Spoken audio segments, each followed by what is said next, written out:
So let's start now with activities that we can use for the first part, which we already mentioned is the presentation stage. Okay, let me show you a couple of examples. First, for the deduction stage, we're going to go through this activity that I used a few days ago in a class, live lesson stories. So this is just part of the presentation, not the whole lesson. In this case, well, before we did the reading, we did a short discussion about live lessons that we all have heard about. And this was related to the reading. In the reading, students had 4 different stories, very different. Some about positive life lessons, other ones about hard-learned lessons. Okay, so they are all very different. After we worked with the reading and discussed and went back to the first part where they had to choose what was the lesson, right? And once all of this information has been set in context, there's where we move on to invite the students to analyze the language that they've just read. So these are some questions that I use to ask the students to analyze the language. Usually I like to use a phrase like this: let's analyze the language, or let's take a look at the structures. I try to avoid the word grammar because oftentimes students find it a little bit traumatic. But it's not like it's forbidden, it's just a choice as a teacher. So for example, you could ask questions that will help students go back and analyze what do these 4 stories have in common. Hopefully they will notice that they all are related to past experiences. Of course, if they mention other things that they also have in common, we are not going to be super dismissive. We want to stay encouraging and maybe add additional guiding questions like, okay, very good, that's true, but what about the setting? Are they talking about things that happened to them in the past or that happened to them often, as habits? And well, after they have come up with the answer that we were expecting, which oftentimes happens, there's where we ask more specific questions, right? So we go from more general to more attention to details. For example, in number 2, we have highlight all the phrases or words that let you know these stories are about the past. So we go back, we give them some minutes, and if we think it's gonna take too much time, we can reduce it and say like, okay, from stories 3 and 4 or only story number 4, if we think that we're gonna find enough examples of all the kind of structures we want to talk about later. So we can narrow it down. We give them some time, and after that, of course, we check together what are all the options where they are where the speaker used past tenses or other patterns. And after we have checked the options, it's where we are going to go even more into detail. How many structures did you find? So they should have found at least 4 structures that are past simple, past continuous, used to, and would. Okay, so after they have deduced all of these patterns, we are ready to move on to a more inductive part of this lesson, which is something that I actually used in the same class, and it worked. Well, students were really happy because they had a chance to really pay attention to the examples. We're gonna go to this working board, And well, this is a Jamboard.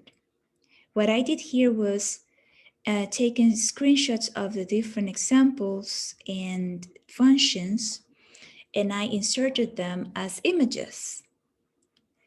And of course, I mixed them up so that they have an extra challenge.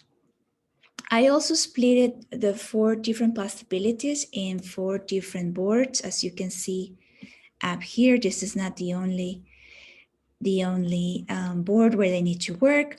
So they had to work in groups. Well, in fact, this was done in pairs, but if you have big classes, they could work in groups of 3 or 4 people. And all the people who have access to the board can edit things, right? As we had already mentioned last week. So they had some time to analyze examples and match them to their use, right? Of course, we need to let them know that the phrases in blue are the examples and the ones in black they use. They repeat a similar process for the second board, talking about past continuous. On the third board, I included something else. It was a reminder of something that they needed to keep in mind before being able to work with the last board. And it was the difference between action and state verbs. So here I included some sticky notes, again, that explain what each of these verb categories are used for and some examples for them to work on. And once they have completed that step, and because of course I am monitoring their work remotely and giving them feedback and changing things in their board for them to see what is wrong, what is right, after that they will be readier to do the last board, that is where the newest structure is being presented. Remember that when we teach grammar, we build up from previous knowledge all the way towards new knowledge in order to and not only help the student feel more confident, but also for them to create those relations and keep in mind things they've already learned. As I already mentioned, one of those things that was essential was the difference between a state and action verbs to be able to use used to would correctly, okay, or would correctly. Of course, after the students have had enough time to work on this and they've been receiving some feedback from me, we go back to the main session and we check the answers together. The way I did it was I already had the answers ready on another board so that we could go, we could take their advantage of time. I explained, they helped me with reading some of the examples, and I clarified some of the questions that I was sure they would have. But it was really important to give students time to analyze, to read the examples, to think, because that is one of the main things that we need to help our students do with the language and work with it, right? If we go directly and we explain too quickly, oftentimes students won't be able to remember, or they will be paying attention, but they might not assimilate it as well as when they've been doing things themselves. Now, well, these 2 activities were related, but I also included an additional example that is not related to the previous ones, but it's another way I have previously presented students the grammar. Again, grammar that I know they've studied before, but they need to analyze again and to work from what they already know. And it's this categorizing and sorting activity that I'm going to show you here. You remember FlippItNet, right? One of the activities that we can create is manipulatives. And here, this is an activity for students to review and compare and contrast the four kinds of conditionals. So the instructions are they need to sort them out into four categories, right? Of course, um, first, second, zero, and third, right? There are four quadrants, so they can work there. And there are other things that they need to do. They need to remember what is the grammatical structure for each of them, right? So let's see. They would be working again in teams or groups. So they need to drop and drag the grammatical form, for example. Also, when we use it, the use, right? So we tell them in advance, okay, guys, the phrases in yellow explain the use. When do we use this, right? Okay, this is for the third conditional, for example. These two are for the third conditional, and then they also need to find examples where they can find the third conditional or the second conditional. So, of course, by then students will have already started the conditionals individually, right? As they do in pre-intermediate and intermediate levels. But these students are upper intermediate, so they already know. They have already studied all of this.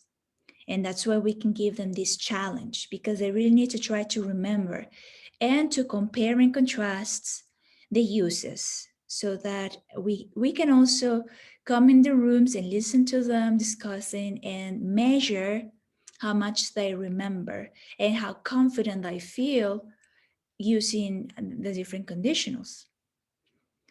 Of course, when we come back to the main session with the groups, we check together. I also like to ask the students to send me a screenshot of what they have done, because in this kind of activity, I cannot receive their answers. And that gives me an idea of how they did, right? So they share their work with me, and then we check together and clarify any questions, which will definitely come up because that's the way our brain works, right? And believe me, this has worked really well. Students remember a lot better, and they realize if they know or not, right? It's a way of helping them analyze their own, what they have already learned before. So this is the end of the first stage. Please watch the next video to talk about stage number 2.